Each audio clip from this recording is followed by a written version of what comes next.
আসসালামু আলাইকুম প্রিয় দর্শক, অন্নমঞ্চ অনুষ্ঠানে আপনাদের স্বাগত জানাচ্ছি। আসসালামু আলাইকুম। এ কি ভয়ঙ্কর তথ্য আমাদের সামনে, কি ভয়ঙ্কর আলাপ। দেখেন, এই নির্বাচিত সরকার যে উঠে পড়ে লেগেছে পুলিশ হত্যার কারণে বা জুলাইয়ের জন্য, সেই জুলাইয়ের লোকগুলাকে সবাইকে গড়পড়তা ইন্ডেমনিটি দিতে, দায় মুক্তি দিতে, তাহলে এই যে প্রমাণিত সত্য যে শুধুই পুলিশের গুলি, শেখ হাসিনার বাহিনীর গুলি, আওয়ামী লীগের গুলিতে মারা যায়নি, আরো কোনো আততায়ীর গুলিতে মারা গেছে, সেই সত্যতা এখন বারবার প্রতিষ্ঠিত হচ্ছে। তাদের লোক ফাহাদ মাজার বলছে। ফারহান মাজারি লোকটা রহস্যজনক, অনেকে বলে, কিন্তু আমার কাছে ঠিক রহস্যজনক মনে হয় না। আমার কাছে মনে হয় যা করে বুঝে শুনে করে, খুব মাপা হিসাবে। ওই ইউনুস জাহান এক টাইপের, সে ওই শান্তির কথা বলে, নোবেলের কথা বলে এক টাইপের ক্রিটিক্যাল ব্যবসায়ী না, ব্যবসা ছাড়া আর কিছু বুঝে না। ফারহাদ মাজারও ওয়ান কাইন্ড অফ সেরকম লোক। তারা ব্যবসা করে, তাদের প্রবর্তনা বিশাল ব্যবসা, এবং প্রবর্তনা নিয়ে বহু আলাপ সালাপ আছে, আমরা সেটা যেতে চাই না, স্বামী স্ত্রী মিলেই করে। এর বাইরে ফারহাদ মাজার বাংলাদেশে আমি জানি না সে কতটুকু এই দেশের উপকারের জন্য চিন্তক হিসেবে পরিচিত, কিন্তু কতটুকু কি করতে পেরেছে, তার অবদান কি আছে গিট্টু লাগানো ছাড়া আমার জেনারেশনে আমি দেখিনি। তার বহু ফলোয়ার আছে, বহু তাকে রেসপেক্ট করে ভাব শিষ্য আছে। যে লোক তার স্ত্রীকে এই অন্তর্বর্তীকালীন তত্ত্বাবধায়ক সরকারের উপদেষ্টা বানাতে পেরেছে, এটা ফরহাদ মাজারের জন্যই হয়েছে। ফরহাদ মাজারই তো শেখ হাসিনার বিরুদ্ধে বহু গুটি ছেলে টেলে, সেই যোগ্যতায় ফরহাদ মাজারের স্ত্রী হয়েছে ইউনূসের উপদেষ্টা। আর যত রকম প্রভাব প্রতিপত্তি সবকিছুই তারা দেখিয়েছে। এই জন্যই হয়তো বোধহয় মাঝে মধ্যে দুইটা ককটেল টকটেল তার বাসায় পড়েছিল। তার স্ত্রীকে সেখানে দিয়ে সে আবার ইউনূস সরকারের শেষের দিকে মাঝে মধ্যে ইউনূসকে বাস দেওয়া কিছু কথাও বলেছে। এগুলো পুরোটাই একটা সাজানো নাটক ছিল। সেই লোক যখন এরকম ভয়ঙ্কর একটা কমেন্ট ছাড়ে, এমন ভয়ঙ্কর একটা তথ্য আমাদের সামনে দেয়, তখন অবাক হওয়ার বিষয় না? কতটা ভয়ঙ্কর দেখেন।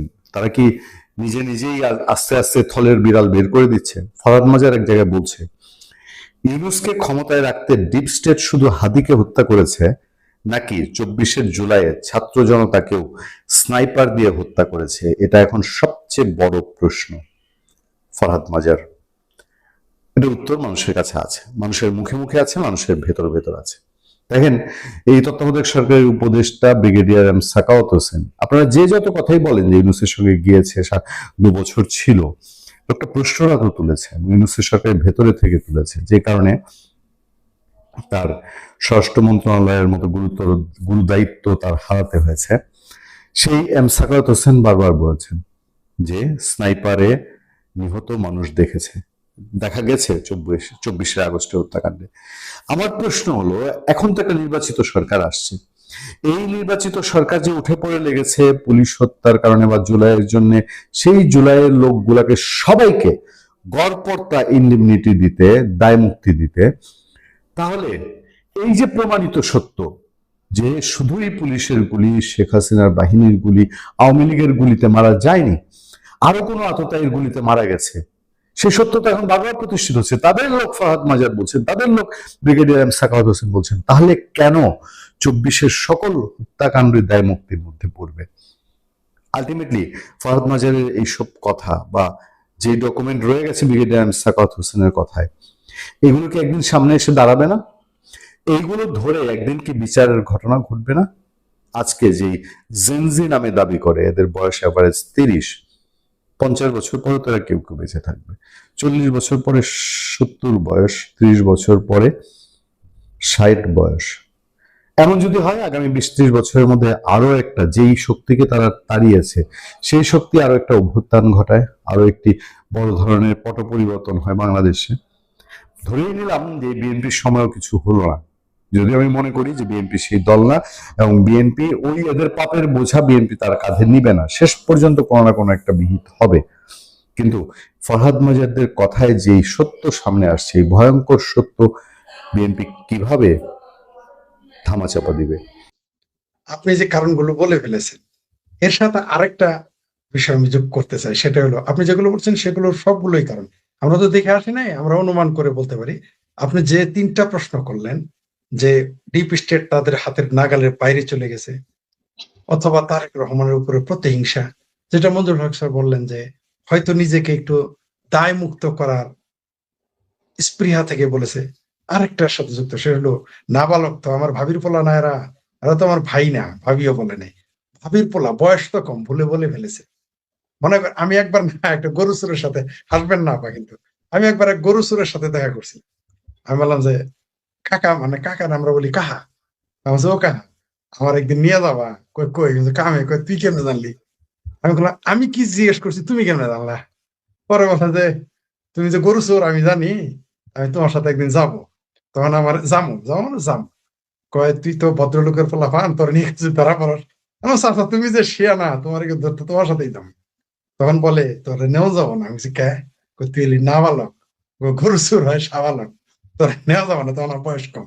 কারণ আমার কাছে আশ্চর্যের বিষয় ছিল, এত বড় একটা প্রাণী কিভাবে চুরি করে, এটা আমি জানতে চাই। কারণ ছোট জিনিস না তো যে আমি কোলে করে নিয়ে আসলাম, পকেটে নিয়ে আসলাম বা কাঁধে করে নিয়ে আসলাম, সেটা ছিল না। একটা গরু নিয়ে যা আমার কাছে, আমি যখন কলেজের ছাত্র, আমার কাছে মনে হয়েছিল যে গরু চোর হইলো পৃথিবীর সবচেয়ে বুদ্ধিমান। আসলেই বুদ্ধিমান। সে আমাকে কি বলেছিল, তোর নেওয়া যাবো না, তুই নাবালক। আমার ভাবির পোলারে যে নাবালক, এটা ডিপ স্টেট বলে গিয়েছিল। ডিপ স্টেট বলতে আসলে কি ছিল, এটা অদৃশ্য একটা শক্তি, অদৃশ্য একটা বলয়, যেটা শুরুতে বলছে তাকে যায় না ধরা, যায় না বলা, যায় না দেখা, যায় না ছোঁয়া। মানে অনেকটা বায়বীয় হইলেও স্পর্শ করা যেত, অনুভব করে। এটা বায়বীয় না, আরো কোনো সংজ্ঞা আমাদের পদার্থবিজ্ঞান এবং দর্শনের শব্দ যোগ করতে হবে, যা আমরা জানি না। যে ডিপ স্টেট আসলে কি, খালি শুনি কিন্তু দেখিলাম না তাহারে দুই নয়নে, স্বপ্নেও দেখি নাই। যাই হোক, তো এই ভাবির পোলারা আরেকটা কারণে বলেছে, সেটা হলো তারা নাবালক, তাই ভুলে বলে দিয়েছে। এইখানে একটা কাজ তারা করেছে। এই ব্যাপারে আমরা একটা জিনিস আলোচনা, মুরব্বীর আগে বলতো যে যত আকামি করস, একটা না একটা তো ভুল করেই যাবি, তোরা যে ধরতে পারবো। এরা ওই ভুলটা করে যাচ্ছে। আপনার সাক্ষীর দরকার না। আমাদের সবচেয়ে সুবিধা কি জানেন, এই কথাগুলো কিন্তু আপনি বলেছেন, আপনার মতো যারা ইউটিউবে ছিল তারা বলেছে, মঞ্জুরুল হক সাহেবেরা বলেছে, আমরাও বলেছি, অনেকেই বলেছে যে এর পিছনে কোনো শক্তি ছিল। এটা এদের কি মরদ আছে, যারা জীবনে 36 দিনের সর্বোচ্চ, যাদের রাজনীতির বয়স, যাদের রাজনৈতিক মুসলমানি বা খতনা হয় নাই, তারা এই দেশের নেতৃত্ব নিয়ে নিল। এত সহজ, এত নালিয়া দেশের, যেখানে আমরা ঝানু ঝানু নেতাদের আসতে দেখলাম না, যেখানে আমরা মুজাহিদুল ইসলাম সেলিমকে ক্ষমতা আসতে দেখলাম না, এমপি হতে দেখলাম না, সাকি হয়ে গেল। দালমে কুস্তো কালা হায়, যে মাথাইল রেখে ওর মার কাছে মাথাইল, এটাই তো কেউ জানে না। সে লোকটা এমপি হয়ে গেল, ভিপি নূর প্রতিমন্ত্রী হয়ে গেল। দালমে কুস্তো কালা হায়। সেখানে প্রিন্স ভাই তো হইল না, সেখানে তারাও তো বামপন্থী। এমনকি চিঙ্কু বাম কাফিকেও তো দেখলাম না এমপি হইতে। তাদের সভাপতি সেক্রেটারি মিলে 1000 ভোট হয় নাই। কিন্তু আমার ভাবির পোলা, যাদের কেউ চিনে না জানে না, আবারও কথাটা রিপিট করছি, যাদের রাজনৈতিক মুসলমানই হয় নাই, তারা এমপি হয়ে গেল, উপদেষ্টা হয়ে গেল। আর কি দেশে অধ্যাপক ছিল না, আসিফ সারকে নিয়ে এসে তাকে বানাইতে হবে, রেজওয়ানা আপাকেই নিয়ে আসতে হবে, ফরিদা আক্তারকেই নিতে হবে। অনেকে হয়তো বলবেন ফরিদাকে কেন খরিদা বলি, কারণ ডিপ স্টেট সবাইকে খরিদ করে নিয়েছিল, তাই আমরা তাকে ওইটাকে স্ত্রীলিঙ্গ বানিয়েছি, জেন্ডার পরিণত করে খরিদা বলে দিয়েছি। তো এদের ডিপ স্টেট যে কাজ করেছে, বা বায়বীয় একটা শক্তি, বা কোনো শব্দ যোগ করা যায়, এগুলো আমরা যখন বলতাম আমাদের গালি দিত, আমরা শেখ হাসিনার দোসর, আওয়ামী লীগের দোসর, ফ্যাসিস্টের দোসর, ভারতের দালাল, এমনকি মাঝে মাঝে আমেরিকার দালালও বলতো। হাস্যকর ব্যাপার। তো আমাদের বামপন্থীদের চোখ আবার সারা পৃথিবীতে ছড়িয়ে আছে, মাকড়সার চোখের মতো, মাছির চোখের মতো, যারা সব দুনিয়ার টাওয়ারে ধরা পড়ে। সব জায়গায় এদের টাওয়ারে ধরা পড়লো যে আমেরিকা গিয়ে ক্ষমতার পতন ঘটাইলো, রিজিম চেঞ্জ করলো। শুধু তাদের টাওয়ারটা বাংলাদেশে 2024-এর 5ই আগস্ট বন্ধ ছিল, কোনো বোধহয় যান্ত্রিক ত্রুটির কারণে সম্ভবত, তাই তারা এটা দেখতে পায় না। তারা এখানে তাদের ভাষায় 1500 বা 2000 লোককে হত্যা করে শেখ হাসিনা হয়ে গেল ফ্যাসিস্ট। কালকে উদিসির ব্যানারে আমরা তা দেখলাম, সিংকু বামেরা হিয়া খানের সাথে গোলাম আজমের পাশে জননেত্রী শেখ হাসিনার পোস্টার বানাইলো বিকৃতি করে। আচ্ছা, শেখ হাসিনার যদি ওই বিকৃতিটা তারা আলাদা জায়গায় করতো, আমি আপত্তি করতাম না, বলতাম এটা তাদের গণতান্ত্রিক অধিকার। কিন্তু যখনই তারা গোলাম আজমের সাথে এবং হিয়া খানের সাথে, হিটলারের সাথে ছবিটা টাঙিয়েছে, তখন আমার দুইখান কথা আছে। মিস্টার উদ্দিসি, তোমাদের আমরা চিনে ফেলেছি, তোমরা হু আর ইউ, তোমরা কারা, হু আর দে, আমরা চিনে ফেলেছি যে জামশেদ জানোয়ার যে কি, বাংলাদেশি পাসপোর্ট নিয়ে যান না। আনম মোহাম্মদ, রেহনুমা আপারা সহ যারা বিপ্লবী প্রফেসর, যারা বাংলাদেশে বিপ্লবী আন্দোলন ছড়িয়ে দেন, তিনারা এক সময় আমার আদর্শিক গুরু ছিলেন। একটা সময় মানে 20-25 বছর আগে যখন ছাত্র রাজনীতিতে যুক্ত হয়ে তারা আমরা বিরাট বড়, যাদের বই আমি নিজে নিয়ে নিয়ে যাইতাম বিক্রি করতে, মানুষকে বলতাম ওনারা আমাদের সেরা বুদ্ধিজীবী। আর দুর্ভাগ্যের বিষয় যে এই কমরেড, তার নাম দিয়েছি আমি কমরেড আনুবিহারী। কারণ হচ্ছে যে তিনি আবার আমাদের সৌভাগ্য হোক দুর্ভাগ্য, তিনি আমাদের সরিষাবাড়ির, মানে আমাদের এলাকার। তিনি যে আমাদের সরিষাবাড়ি এটা মানুষ জানে না। আমি বরং বলতাম ভাই উনি তো আমাদের সরিষাবাড়ি, বুঝতে পারছেন? আবার তিনি পরিচয় দেন না সরিষাবাড়ি, ভাই চান জামালপুর সরিষাবাড়ি পরিচয় দিলে যদি ইজ্জত চলে যায়। আমি আবার উল্টা, আমি আবার পরিচয় দিই যে আমার বাড়ি সরিষাবাড়ি এবং জামালপুর। যাই হোক, আমার উল্টা হয়েছে, আমার ইজ্জত বেড়েছে, কমে নাই। তো এই আনু মোহাম্মদেরা এরা এত বড় বিপ্লবী, এত বড় বিপ্লব করতে দেখলাম, এখন আর তাদের বলতে শুনলাম না যে এটা আমেরিকা রিজিম চেঞ্জ করেছে। তারা 1500 থেকে 2000 তাদের ভাষায় শেখ হাসিনা তাদের হত্যা করে, তাদের ভাষায়, আমার ভাষায় না, আপনার ভাষায় না, 2000 বা 1500 হত্যা করছে। তার মধ্যে আবার 450 ফেরত আসছে জিন্দা শহীদেরা। এরা কেউ কবরে আযাব থেকে সহ্য করতে না পারে চলে আসছে, কেউ বেহেশতের হুরিদের অত্যাচারে যে 72টা কেন এত কেন এই জন্য চলে আসছে, কেউ বা মনে করছে তো কম কেন তাই চলে আসছে। এরা জিন্দা শহীদ হয়ে গেছে। শেখ হাসিনা, এক মিনিট প্লিজ, সেই শেখ হাসিনা তাদের দৃষ্টিতে ফ্যাসিস্ট, কিন্তু আল্ট্রা ফ্যাসিস্ট 80,000 খুন করা খোমেনি তাদের কাছে বিপ্লবী নেতা। এটাই হচ্ছে আমাদের সমস্যা। প্রধানমন্ত্রী তারেক রহমান প্রথম বিদেশ সফরে কোথায় যাচ্ছেন? এটা সাধারণ প্রশ্ন মনে হতে পারে, কিন্তু আসলে এটা সাধারণ প্রশ্ন নয়। কারণ শেখ হাসিনার ক্ষমতাচ্যুতির পর দেশটা, মানে বাংলাদেশ, দিল্লির দিকে ঝুঁকবে না বেইজিং এর দিকে ঝুঁকবে না রিয়াদের দিকে যাবে, মানে যেহেতু নতুন সরকার এসেছে। কারণ এই একটি সফরই পুরো খেলাটা, পুরো কূটনীতিটা, পুরো কৌশলটা পাল্টে দিতে পারে। বাংলাদেশ একটা ছোট দেশ, তবে অনেক সম্ভাবনার দেশ। আবার দেশটি নিয়ে নিরাশ হবার মতো সংবাদও কম নয়। তবু সেই বাংলাদেশকে নিয়ে এখন বিশ্বের বেশ কটি দেশ বেশ তৎপর। তারা বাংলাদেশকে নিজেদের বলয়ে পেতে চায়। বাংলাদেশের সম্প্রতি ক্ষমতার পালাবদল ঘটেছে। এই সময়ে বাংলাদেশের পথ চেয়ে অপেক্ষায় আছে প্রতিবেশী দেশ ভারত। বাংলাদেশের গতিবিধির উপর, মানে বাংলাদেশের সরকারের গতিবিধির উপর নজর রাখছে, তীক্ষ্ণ নজর রাখছে চীন। এমনকি বাংলাদেশকে বা বাংলাদেশের প্রধানমন্ত্রীকে, নতুন প্রধানমন্ত্রীকে স্বাগত জানাতে প্রস্তুত মধ্যপ্রাচ্য, বিশেষ করে সৌদি আরব। এই দেশগুলো ইতিমধ্যেই প্রধানমন্ত্রী তারেক রহমানকে আমন্ত্রণ জানিয়েছেন। অর্থাৎ সবার নজর প্রধানমন্ত্রী তারেক রহমানের দিকে, তিনি কি সিদ্ধান্ত নেবেন। অর্থাৎ প্রথম বিদেশ সফরে কোথায় যাবেন তারেক রহমান, দেশের মধ্যেও কিন্তু এই আলোচনাটি আছে। এটা গত বেশ কিছুদিন ধরে হচ্ছে। কারণ এই একটি সিদ্ধান্তেই লুকিয়ে রয়েছে বাংলাদেশের কূটনৈতিক ভবিষ্যৎ, কূটনৈতিক ইঙ্গিত।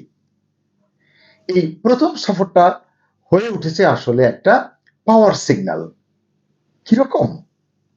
দেখুন, প্রথম সফরে নয়াদিল্লি গেলে খেলাটা একরকম হবে। যদি আবার বেইজিং যান তাহলে খেলার গতিমুখ অন্যরকম হবে, অথবা অন্য কোনো দেশে গেলে সেই অনুযায়ী হিসাবটাও কিন্তু বদলে যাবে। বর্তমান বিশ্ব বাস্তবতায় বাংলাদেশ কোন শক্তির দিকে ঝুঁকবে, এটা হচ্ছে সেই ঘোষণার প্রথম ধাপ, মানে কোথায় তিনি যাবেন। তাই তারেক রহমান প্রথম সফরে কোন দেশে যাচ্ছেন, কোথায় যাচ্ছেন, এটাই এখন দক্ষিণ এশিয়ার সবচেয়ে বড় প্রশ্ন।